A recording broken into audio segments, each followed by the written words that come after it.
Okay, yeah, because like I said up here in Canada in some city called Estevan, I thought these people were messing with me because they asked me to come and help them.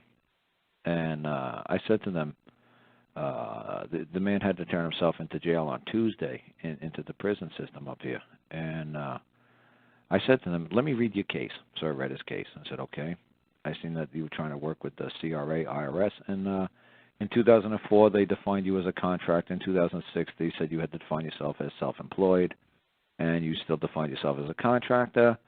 So you broke the rule, but no harm intended because you were led to believe that you were doing everything according to 204, but you just never bothered reading the amended code in 2006. He said, that's right. He says, and then 2008 they came after me, but I didn't really know why because everything was the same the way I filed in 2004. I said, yeah, but see, in the code it shifted from saying the contractor to self-employed. I said, that kind of sounds like a very minor penalty, very minor word. It doesn't really seem like they should have really come kicking in your French doors and coming in with battering rams, especially since you leave your doors open because it's a bread and breakfast establishment. So I see where they kind of went overboard for just, I don't understand why they did what they did. So I said, can you show me the final order of the court that says you have to turn yourself in on Tuesday? He says, what final order? I said, okay, you had a trial, yes. And you were judged to, the judge said that you had to turn yourself in on Tuesday, yes. Can I please see the order? He says, there is no order. I said, don't mess with me. Because I had this guy was an Indian. I said to the white guy who was with me, get me out of here. These guys are lying. There has to be an order. I said, you know what, I'll give them the benefit of the doubt. I'll wait till Monday. So Monday we called it the Crown. I said, hey, Crown, yeah, I got Mr. McCaw here, and he's trying to tell me that he's trying to Zoom me and tell me that there's no written order for him to come in on Tuesday. She said, well, there isn't. I said, what? How are you going to record this? Why is he doing in your prison? Okay, ma'am, I said, this is funny. He filed an appeal, right? Yeah, okay. Well, he needs, when he has an appeal, he has to have the case file. He has to have the transcript. He has to have the final order, and then he submits his initial brief. Okay. How did an appeal court make a ruling when one of those 4 documents were missing? They can't even start the appeal. It's like, oh, he already lost the appeal. Ma'am, ma'am, this is simple procedure. Where's the final order? Jake is turning himself in on Tuesday, tomorrow, at 9 o'clock. I thought this guy was Zooming me. Are you telling me there is no final order? He said, well, no. And this is what I'm trying to tell you. These IRS or whatever you're talking about, or CIA or whatever 3-letter agencies are, they're not putting anybody's name on paper, so nobody could be held liable. So Jake is basically just said, the judge said, well, Jake, just go to the top of the building, put the noose over your neck, and throw yourself off the building for us. Just kill yourself. It's like, Judge, you want to put that in writing? You want me to go in a prison cell? Can you please put that in writing, that you order me to turn myself in? I said, did anybody order Jake to come in? He's like, no. I said, you're kidding me. It's not in writing that Jake has to turn himself in. There's nothing in writing. No. Okay. I called the court clerk. I said, court clerk, what's going on? You know and I know procedure. Where's the final order of the court? Was there a judgment rendered? Yes. You sat there until what, 2, 3, 4 in the afternoon, 2, 3 in the morning? Yeah. The judge got done. How many cases did you have that week? 2 cases a week maybe in that little tiny courthouse? When the judge came out that day and said, hey, how did the Jake trial go? Oh, we found Jake guilty. Oh, good, Judge. So you have an order that you want me to sign and seal and stamp and put into the case file and lock it up in a vault? I said, where did the order? It should have said basically, by the ruling of the Estevan Court, I, the judge, duly elected, signed, sworn, witnessed on this day that Jake was rendered to be custody of the Crown, whatever division, Regina, Saskatchewan on the 18th, 2014. That piece of paper, man. That piece of paper that the judge signed, you signed, and you put a timestamp on it, and you filed. Where's the final order that Jake had to have to file the appeal? Where's the final order? They said, we never made one. I said, you're kidding me. You got to be kidding me. And I said, Jake, you're not lying. I said, okay, you're just stupid. You're not lying. I said, and he said, like, Dean Clifford was up there, and somebody named Gavin was up there. I said, and nobody noticed. Nobody noticed that there was no final order. How are you people just turning yourselves into jail? So we wrote a nice little claim, against Gavin, not Gavin, the folks in Estevan. So we made a little claim, that this man was going to be caused harm if the court executes its final order, because there is no final order. Man is going to be caused harm. The court exists to benefit man. If a court executes its final order, man's going to be harmed. Do as you wish.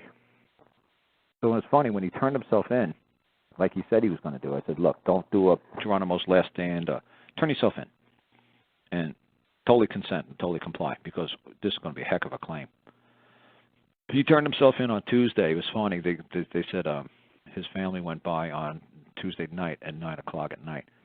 And he said the courtroom was wide open. They said 3 judges were in there, the head clerk was in there, and the head prosecutor, and some black car that had Canada on a license plate, a big black SUV, and they said that's a provost marshal's car, was in there. Jake, they talked to Jake that night. Jake said, I love it here. They transferred him to the big Regina prison in Saskatchewan. He said, I usually have a damp cell with a wooden bench and a little flat mattress. He said, Carl, I get room service. I got a beautiful soft bed. I didn't know they had rooms like this in this prison, in this penitentiary. He says, I order 3 meals a day, and I get whatever I want.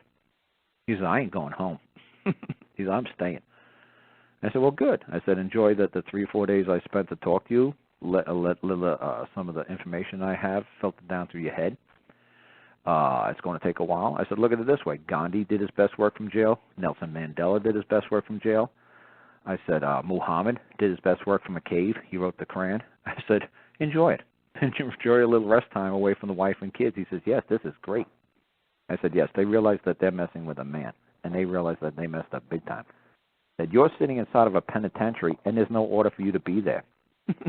How did you get in that building when there's no order? You just walked in, and there's no order?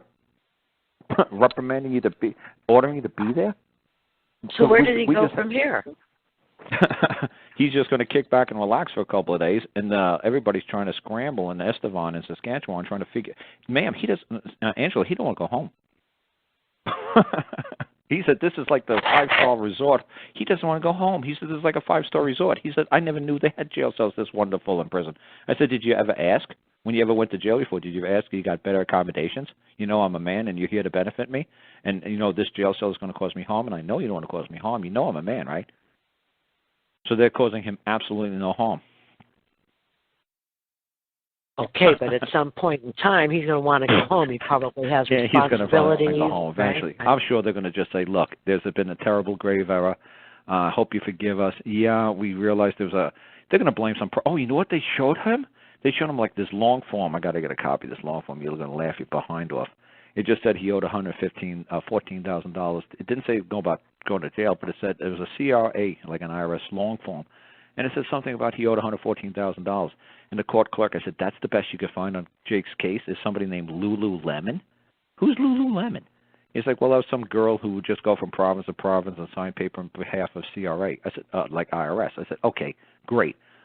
Where is the paperwork that was signed by the judge who was seated that day on, back in like 2012, 2013, whenever this trial was?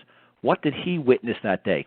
What's the piece of paper that he witnessed the judgment of the court? Where is that final order? Because you can't file an appeal without a final order. You can't appeal something in the middle of the trial. You have to wait until the final judgment comes in.